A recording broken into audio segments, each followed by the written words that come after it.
the other big devastating, one of the other big devastating news this week is the Mario Galaxy movie trailer came out. Um, Oh, it looks fine. The first Mario movie is a lot of fun. It looks a lot of fun. It seems Yeah, weird that they're yeah. skipping all of the other Mario stuff and skipping right to Galaxy. I don't know why that's a thing. I bet I know why. Isn't the new one of the Galaxy the new game of Galaxy? Um, no, no, Oh, I thought it was. no. We had Odyssey, and then they had was it Mario Wonder? Mm. Yeah, wonder. Then they had like a Luigi game and a Princess Peach game. So no, but Galaxy No, were then I'm very wrong. popular. Yeah. Could you be referring to a future the next Mario release game? Because I could I see don't know. that being Galaxy. I don't think it's a Galaxy Yeah. game. Regardless, they do feature. We get Bowser Jr., who does look like he accesses a power that looks very similar to the Mario Wonder power he has in the game. Interesting. So that's kind of interesting. Also, Rosaline shows up, which everybody seemed hyped for. And then all of the controversy hits when we find out that old Captain Marvel is doing the voice of Rosaline. No. Brie And Larson. all of the trolls crawled out of the internet complaining that she's going to ruin it for everybody because she is the voice of Rosaline in the new game. Eh. What, Ross? I mean, the movie's already tainted with Jack Black. You can't make it worse. It's fine. She's fine. And Seth Rogen. Oh my God. Seth Rogen's the worst part. As much as you hate Jack Black, I think Jack Black's okay in certain contexts. Seth Rogen's never okay in certain contexts. No. In fact, you try and go back and watch movies he was in back when he was popular, like at this height. They're worse for it. They don't age well. Much like him. But yeah, Brie Larson is the voice of Rosaline, which became the big controversy. Look, Brie Larson was the person to hate, right? She said really stupid things. She leaned into the woke stuff, which got a massive negative reaction from everybody. And rightfully so, but also wisely, she stepped away. She hasn't been super vocal, and she was able to sort of slide back out of the focus of the male internet being belligerent to women who talk down to them. Did Brie Larson say some stupid things? Sure. But she also really likes Nintendo. Apparently she was there for the opening of Nintendo Land or Mario Land or whatever when it opened at Universal. She's shown up to Nintendo release stuff and whatnot. So she's actually very much into Nintendo. I don't think we should keep dragging people through the mud for things they say, especially when they quiet about it and stop being so belligerent. She probably still has her political perspective. Oh, I'm sure. But as long as she's not being so angry and awful, I don't think I'm going to freak out too much over the fact that she's doing a voiceover work job. She's awful, and the things that she said, I don't know her personally, but it's like you can also divest the fact that she's probably a decent voice actress. It's probably going to be fine. Yeah, isn't she an Oscar winner? Like, isn't she an Academy Award winning actress? Yeah. Like, if you look at it rationally, why not? Yeah. Now, you can criticize, a lot of modern animation today for, like, kind of using regular actors instead of voice actors. Like, fine, just in general, but, like, this casting in particular, like, whatever. Like, it's fine. I just don't. I'm with you. I don't see why this is a big deal in any way for people. Well, and to be fair, unless she uses this as a platform to say stupid stuff, it's going to be fine. Now, I will also point out an alternate thing. Why Brie Larson has not been the focus of everybody is because she got replaced by Rachel Zegler.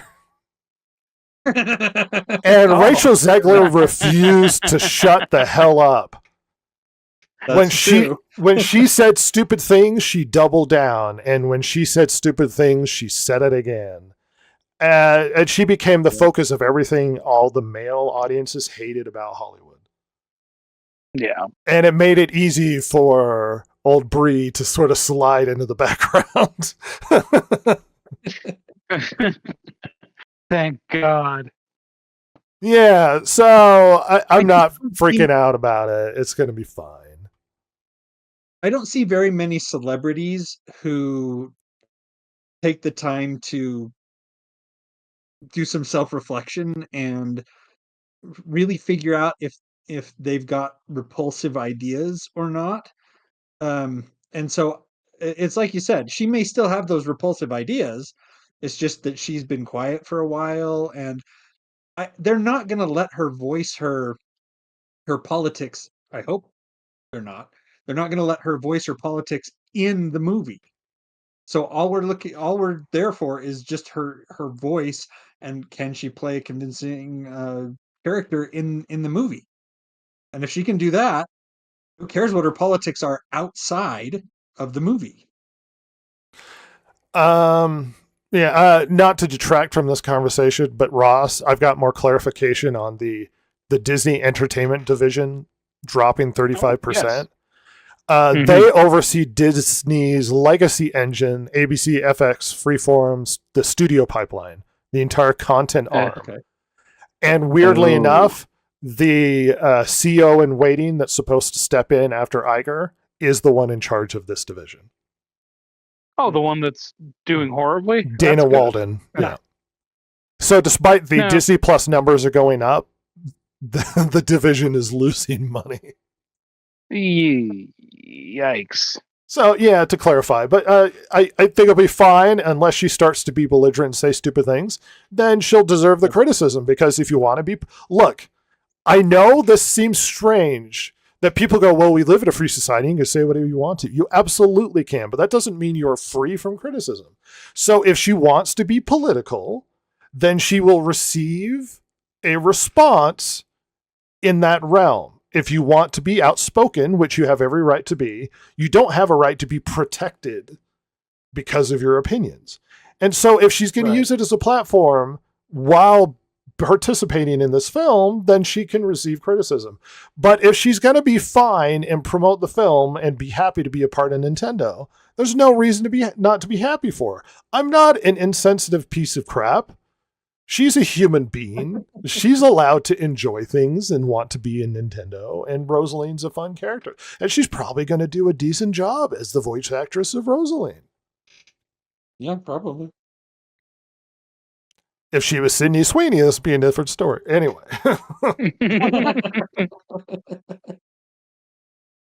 Fun stuff. Let's move on. Thank you, Silver, for participating in that discussion. I'm here. And I helped. So, Ross, about 600 Paramount Skydance employees took severance packages rather than comply with the required 5-day per week return to the office mandate. Oh. What a bunch of douchebags. Do you think the market is so awesome that you could just be like, no, I don't want to have to go back to the office? Listen, unless those people are in like the top 5% of the office, this may not have been the best choice. I'm going to be honest. Well, with the tech market collapsing and stuff, do you really think you're going to find other jobs to replace you that you can pick up very easily? I'm sure it's going to go just fine, right? Especially in the same of jobs opening up in that world. Especially in the same the same industry. Some of those people definitely left and went to Warner Brothers. They're definitely not going to get bought up by somebody else. It's certainly nothing bad will happen to them. I think we're looking at 141,000 in the tech sector alone this year. Yikes. AI is shaking things up. We'll actually talk about that a bit later. But yeah, I found it hilarious that they're just like, no, I don't want to have to go back to the office for 5 days a week. I should be able to work at home and then not do much. So they chose severance packages as opposed to just the job. Because they prefer... What a weird modern thing of like, you make me go back to the office, how dare you? Like, oh, yeah, okay. All right, Paramount employees, enjoy the scarce market for this industry if you want to stay in it. Things are going to go great for you out there, kid. Big stuff happening. Lots of stuff to do, champ. All right, slugger, Bro. Sif. tiger. Tiger. King? Tiger King. Tiger Kings are great. Just, That bitch, Carol Baskin. I think she killed that guy. Oh, she did. She super killed that guy. In my opinion, not proven. I'm only stating my opinion. But We start beef with Carol Baskin. Yeah, that's how we're gonna get this podcast huge, baby. We're gonna fill in that spot that Tiger King left open. We're going to have our own podcast where every night we do skits about how Carol Baskin killed her husband. We're gonna make a music video with a look-alike. Well, All AI, baby. the Warner Brothers sale deadline is forcing the media giants into a high-stakes showdown.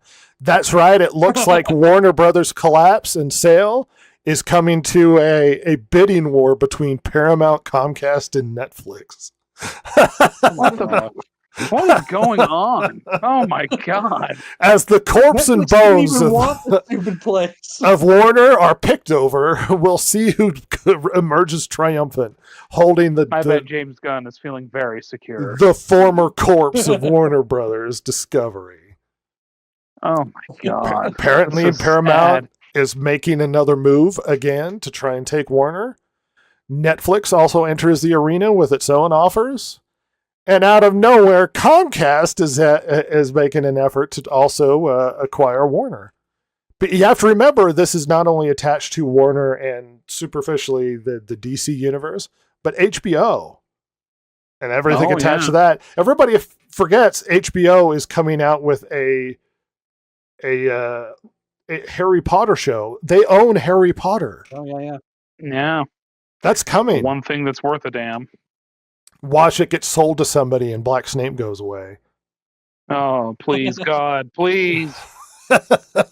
We're not going to risk that drama. I'm going to be honest. Comcast is not a horrible choice because they worked with Warner Brothers with Universal, and they're the ones that have the Universal parks, which also have Harry Potter Land. Mm-hmm. Wouldn't it be hilarious if Universal, who has Harry Potter Land, gets bought by Disney, and then Disney's like, yeah, we don't want you to have Harry Potter in your park anymore. Oh, no. Just a bunch of hilarious outcomes to the once awesome studio that seems to not be able to manage itself and constantly produce just terrible content. Oh no, I clicked the wrong button. But yes, Warner Brothers Corpse is up for sale, everybody. Love it. Let's shift on. Do you know what? I was thinking we haven't talked about Sydney Sweeney enough. So let's talk Thank God. about Sydney Sweeney. Here's the only stupidity Lord. that I want to bring up, all right? Mm-hmm. Apparently, Ruby Rose was up for the running for the role in the Sydney Sweeney movie that came out recently where she's a boxer. Oh, yeah. Now, the movie did really badly, and a lot of people have been giggling about the fact that the movie did poorly. It's about the life story of this lady named Christy Martin, who was a boxer, this tiny, like, amateur boxer lady, who also had an abusive husband. I don't know if she was gay, but for some reason, Ruby Rose brings in LGBTQ stuff for some reason. That's all she can do. That's all she's able to do. But Ruby Rose makes this big deal by mocking that the movie did poorly because they chose somebody else, and also claiming that, let me read her quote accurately. For her PR to talk about it flopping and saying Sydney Sweeney did it for the people, none of the people want to see someone who hates them parading around pretending to be us. So maybe it is LGBTQ. Rose said, appearing to state that Sydney Sweeney hates gay people, despite Sweeney never showing any malice towards the LGBT community. You're a cretin and you ruined the film. Period. Christy deserved better. Oh god. Because she took the role from you and the movie didn't do as well as you hoped it would be? How is that her fault? Maybe it's a really terrible movie. Maybe On it has top of nothing that, to do with Sydney Sweeney's acting ability. well, on top of that, Christy Martin herself stood up for Sydney Sweeney and said she thought she was great in the role and liked Sydney Sweeney. That's So a I don't know classy what move, Ruby Rose Christy. seems Awesome, to think yeah. that she needs to pick a fight over this whole stupid drama. You cretin. I know why. Well, yeah, It's called lack of relevance. yeah. The She movie was didn't. Batwoman, remember? And which Yeah, hobbled her. and she sucked at Batwoman. Sucked so hard that they canceled the movie and deleted it. Despite that, No, the show. well, the whole okay, show. Well, they replaced her as Batwoman, and then the show was canceled. So they replaced her with a black woman for like a season or something. I just remember that first season or two, that line from the Batwoman show where it was like, she was wearing the Batman cowl, and she's like, "It's perfect now that it fits a woman," or whatever. Remember that song in the trailers? I'm a woman. I'm a woman. And anyway, despite that, yeah, Sydney Sweeney's movie didn't do well. Why do we have to obsess over whether or not she's being successful? She's just a person. Like, people have turned Sydney Sweeney into this weird caricature. The right wing is either like, yeah, she's not a psychopath, the Hollywood lefty. I'm super into her, and also she's hot. And then the left wing are like, we hate her because she's not a psycho lefty. And the She's right clearly wing a like her. fascist. She's just a normal probably person. why. We don't even really know her politics. It's fine. No. Right. She's become She- a she focal seems to point be- of culture war, and it's stupid. She seems to be like sane as opposed to, anything else out there. Well, if you look at the interview she was in, they're like, what do you think of all the controversy? She's like, I really just have my close group of friends and I don't pay attention to it. And then the interviewer was shocked that she just didn't care about the drama around her. It's like, who cares? I've heard from somebody who's seen it who said they really liked it. That doesn't mean that the movie's good. It performed poorly because it just didn't attract people, or performed poorly because the movie was genuinely bad. Regardless, it's fine. I don't think it would have done better if Ruby Rose was in it. Honestly, I would have actively decided not to see the film if she was in it. Right. Mm-hmm. Sydney Sweeney seemed to try. Like, she put on weight for the role. She spent a lot of time boxing. So whatever, she made it. Not everybody has bangers. Why we have to get obsessed about it? But the fact to imply that she took the role from you and is a cretin who doesn't care about gay people, Ruby Rose's Kanye West moment. and the actual person who the movie's about, it's like, she did great and she's my friend and I like Sydney Sweeney. It's like, all right. Now, hopefully, we won't talk about Sydney Sweeney again until the next controversy 2 days from now. Can I make a weird comment? Yes. It better be The weird, fact though. that if Christy is gay or bi or whatever, the fact that Ruby Rose thought Christy wouldn't take Sydney Sweeney is hilarious. I mean, even if she thought she did a bad job, you know what I mean? Do you see what I'm getting? Yeah. Well, and Yeah. Sydney Sweeney looks more like her than Ruby Rose does. In that picture next to each other, it's like, well, They don't look that anything like her. different. No, like Ruby Rose, she looks more like her than you. I don't know what to tell you, pal. Ruby Rose, that skinny lady. Yeah, Sydney Sweeney's also apparently a very short girl. Yeah. She's just a tiny lady.